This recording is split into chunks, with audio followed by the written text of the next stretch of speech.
I'm taking advantage of the beautiful weather here in LA to do my second video. I'm like, why leave? Greetings, y'all. I'm George, and welcome to this video. I apologize on the other video for obviously making these videos so sporadic. Not gonna lie, I've been very preoccupied in survival mode, not only for my professional being but also personal during this pandemic. But enough of that.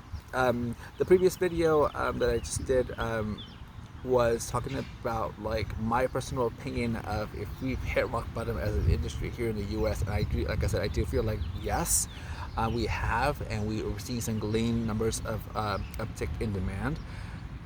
Having said that, then this video is pretty much my opinion about what the recovery is going to look like. And again, like I mentioned before, this is going to be a tough one, honestly. And this is, again, just based on my observations. Again, there's no manual, there's no playbook, there's no strategy for something like this. No industry, no country, plans for a pandemic of this magnitude and what to do with it. Obviously, no one did, because everyone is literally like scrambling around as a nation or as the world trying to figure it out. Sorry, I'm trying to keep myself as clean as possible. So the new norm, I really think that personally, cleanliness is obviously a no-brainer. Cleanliness is going to be the first thing on people's minds. Airlines around the world, they have promoted what they're doing to obviously ensure people's comfort and safety on board, but not only for obviously the passengers but also for the crew. I don't think that that's going to be something that airlines are going to be able to let up post kind of the easing of regulations in terms of lockdowns. As countries, cities, states, and countries start opening up, I don't think that the public is going to allow airlines to kind of like tone down the high level of cleanliness and procedures that they've set in place, because people are going to need to feel safe, and that airlines are doing everything they can to obviously get them to their destinations as quickly, but more importantly as safe as possible, and obviously ensuring that the crew can get them there as safe as possible. So airlines are spending a lot of money right now in terms of these new procedures. I can't speak for international carriers, but I know obviously domestic carriers here in the US are really looking at next level technology for how to make sure that aircrafts are disinfected and sanitized to the best of their ability, but also as efficiently as possible. And again, this is talking about new technology. I feel I've seen videos of airlines using foggers between flights, or before fleet launches. I've seen technology, and again, this is just things that I've seen. I don't know if airlines are implementing this. I've seen UV sanitizers that kind of go over the seats, and they use UV, obviously, technology to disinfect everything. I've heard of some heat technology that helps obviously kill bacteria. I don't know if that's effective or not. I don't know. But anyway, airlines are looking at every possible way. But again, they still have to obviously think about the bottom line, because right now they're just bleeding cash everywhere. So definitely money is something that trying to preserve cash, but they also have to obviously, they realize that they have to spend the money on the technology, and that's something that's going to have to happen well past states, cities, and countries opening up and people start feeling more comfortable traveling. What was I going to say? Oh, who do I think is going to come first in terms of return to air travel?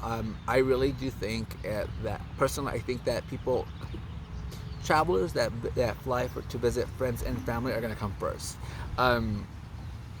Because of the fact that we've been socially distancing, but really it's more physical. But some people have really literally been socially distancing, where mom lives here but son lives over here, and they tend to see each other on a regular basis, but they haven't seen each other in like months. Those are the first people that are going to want to connect. They want to obviously be like, oh my god, FaceTiming you isn't the same. I wanted to physically see you and have dinner with you, have fun, and have a good time. So those are the first people that are going to go out there. and book tickets to get to those places. How far they will travel, it's hard to say. I don't think people are going to travel too far. I think people may travel maybe, I think an average of maybe 2 hours away. I personally think that that might be the average of people feeling comfortable being on a plane. Um, I think people will still make the jump and travel cross country, for that 4 or 5 hour flight. I don't foresee people flying long or ultra long haul flights anytime soon. Being on a plane for 10, 14, 18 hours, I don't think that that's gonna definitely that's gonna be on the last priority on people's minds. Like, yeah, mom lives, an 18-hour flight away, but I really don't want to get on a plane for 18 hours. Um, so yeah, but I do think that people that are eager to visit friends and family are going to be the first to go. Um, the really close second category, I believe, are going to be those people that are going to be those vacationers, people that either had vacations planned prior to the pandemic that either postponed or canceled, or people like myself that honestly are at one point were losing their minds and just needed to obviously disconnect and just kind of get away from their house and their surroundings. Those are the people that are going to obviously be right next in line with people visiting friends and family. They're going to start buying tickets. Again, how far are they going to go? It's hard to say. I don't think people are going to travel too far, but they will travel enough where they feel like they can obviously refresh and rejuvenate in a new location. I really do think that the average distance will be about 2 hour, 2 hour flight, 2.5 hours. I don't foresee people traveling too far from that, but I wouldn't be surprised people traveling cross country, from LA to New York or LA to Florida on a 5.5 hour flight. That I think they'll still come. It's just I don't think will be as much as obviously those people traveling for about 2 or 2.5 hours on a plane. The unfortunate thing, and I think this is going to be something that's going to hurt really our U.S. legacy carriers who rely a lot on this, is going to be that premium traveler, specifically that business class traveler. Those are the people that obviously travel for business on a very short notice. They tend to pay a high premium because their seats, their reservations need to be obviously booked very short in advance. They cannot be booked 30 days in advance. They do pay obviously a lot of money, and they tend to do tickets that are flexible or refundable because of the fact that plans change, so they need to be able to obviously adapt to that. Just like the recession did in 2007, 2009, where companies realized that they could cut the workforce and they could still be effective without having so many people on staff. The new reality for us, I think, is going to be the fact that many companies are, obviously, are keeping people at home. And what they're doing is that they're zooming, obviously, people in. So, people could be at home and you can have 4 people in a Zoom call and they're at the comfort of their own home, but the work is still getting done. I think the new norm from a business perspective is going to be companies going to realize, like, hey, that guy that we always used to fly down here every week for those business meetings, yeah, we don't need to fly him anymore because guess what? We can just Zoom him. Of course, there's going to be the exceptions where jobs where people physically need to be there for some kind of a physical interaction. They're still going to need to fly. For like my airline, I know I used to have a frequent lawyer. He lived in upstate New York. He was a litigation lawyer. He practiced in he I forget what the story was. Anyways, he was based in Manhattan. He didn't have to physically be in Manhattan every single day, but he could work from home in Buffalo or wherever Buffalo. Yeah. So he lived in Buffalo. He could work from home. And be on conference calls and things like that and do emails. But when he had to litigate and be in court, he had to physically fly to Manhattan. So he's going to be one of those people that are going to physically still need to travel, and he's going to be obviously one of those people that needs to obviously, you're going to see those kind of people come back. I've had doctors on planes that don't live in the city that they practice in, surgeons and things like that. In Boston, they lived in Rochester, in Syracuse, or whatever, and they practice in Boston or they practice in New York. So they're only an hour flight away, and they don't physically have to be at their locations. But when it comes time to it, like surgery or prep or what have you, or a consultation, they physically need to be at those locations. Those are the business travelers that are going to come back. But I really think that airlines that depend heavily on that premium traffic, the ones that the airlines that depend on those people flying in the front of the aircraft, because that's where most of the money is made, and those are where the legacy carriers make most of their money, they're gonna find a very difficult time they're gonna find a much lower recovery. Airlines that don't depend on that or don't have that niche or that market are gonna be the ones that are gonna pick it up faster. Am I gonna say it's gonna be super fast? No, but in terms of who gets the jump start, I think it's gonna be airlines that kind of cater to the what is it, the VRF, visiting family and relatives, the VRF, and then the people that are going to be the vacationers, the leisure travelers. The airlines that cater to those people, I think, are going to have a little bit of a head start in terms of getting people on board. The airlines that depend on that premium traffic, again, business travelers are going to find, I think personally, a little bit of more of a difficult time, because again, those people are probably not going to come back in the numbers that they did. I don't even think they're going to come back, 2 years from now, where they say that travel is going to come back to the levels that it was prior to the pandemic.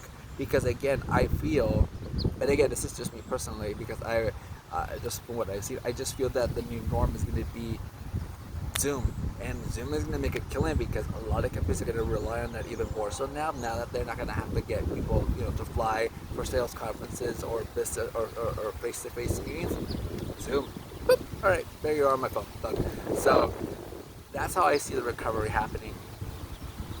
Prices, that's a hard one. I honestly don't know what prices are going to look like. I don't know if prices are going to go up, if prices are going to come down, if prices are going to stay the same. Right now, during this, I have to stretch my leg as I'm sitting here. Right now, as airlines are kind of like settling in a new norm, main cabin tickets are super dirt cheap. It also depends which airline and where you're going to. Premium cabins, I was actually really shocked. My airline, I was shocked. Our premium cabin is still the same price as it was pre-pandemic, and so is every other airline. So I was like, wait, you still want to charge me $2,000 round trip on a business class ticket from LA to New York? That's insane. Like, there was no leadway, and I understand that they still need to make some money, and obviously it tarnishes the product if you discount it. I get it, but at the same time, I don't know. I'm not an airline CEO, so I don't obviously assume to understand. But I thought it was kind of hilarious to see the prices still the same. But anyway, I'm really hoping. For my personal sake that the prices go down, or stay relatively the same for the main cabin. Just because I've seen some really good deals, further out into the year, summer/fall. I think come winter, I think the prices might go up. Just because I think that's when people are probably going to start flying the most, just because they want to be there, obviously, to enjoy their friends and family during the holidays. I don't foresee people staying home for that, regardless of what happens. But that's just me personally. Will airlines keep prices the same and have more money go out in terms of spending money on cleanliness and sanitation, and eat that money up and not make as much money on seats as before? I don't know. Like, that's kind of where I think that prices might go up, because airlines may pass that cost on to the consumer, or they may just eat it up and say, it's going to be another cost of doing business to get people on planes. So who knows? Again, I'm really hoping that the prices stay down. But yeah, that's my take. Again, of what the recovery will look like, and it's nothing. I think I'm just echoing things that have been set out by industry experts and CEOs of airlines and whatnot. But again, I'm just adding my 2 cents in terms of my experience and how this could go, just by what I've seen. But again, no playbook, no strategy, so who the heck knows? But anyways, until next time, I'm gonna enjoy this sun. I'm gonna go to Starbucks right now. All right, I'm gonna enjoy the sun, and I don't know what I'll do my next video. So, because I'm trying to stay away from social media, because it gives me anxiety just to read all these flashy stories. I'm like, kind of anyway. All right, I'm out. Bye.